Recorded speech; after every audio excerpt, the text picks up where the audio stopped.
Magandang araw. Ating alamin ang pinagmulan ng sinaunang tao sa mundo.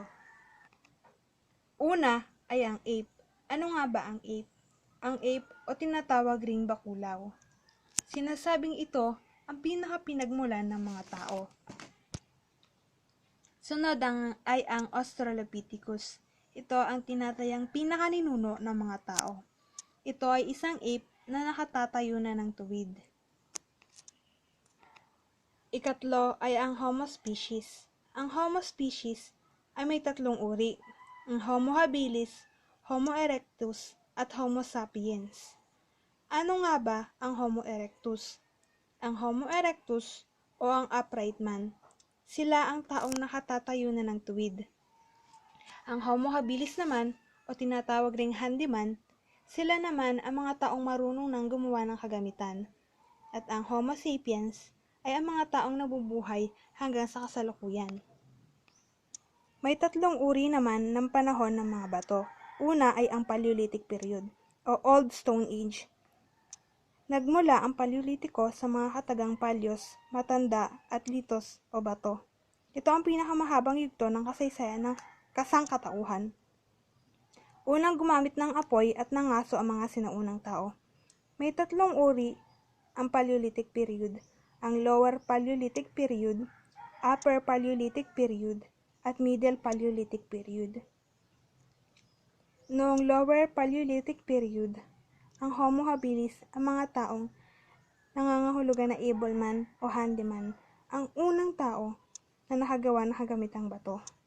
Sumunod naman ay ang Homo erectus. Nagkaroon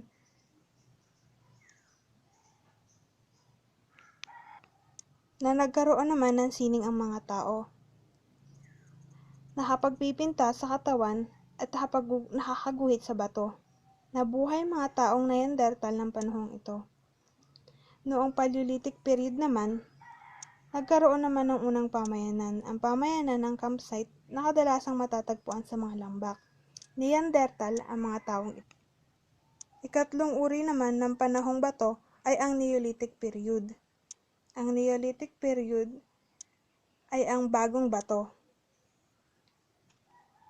Kilala ang panahong ito sa paggamit ng mahikinis na kasangkapang bato, permanenteng paninirahan sa pamayanan, pagtatanim, paggawa ng palayok at paghahabi. Ang kanilang tirahan naman ay magkakadikit ang mga dingding, at ang tabing pasukan ng isang bahay ay mula sa bubungan pababa. Inililibing ang mga yumaong sa loob ng kanilang bahay.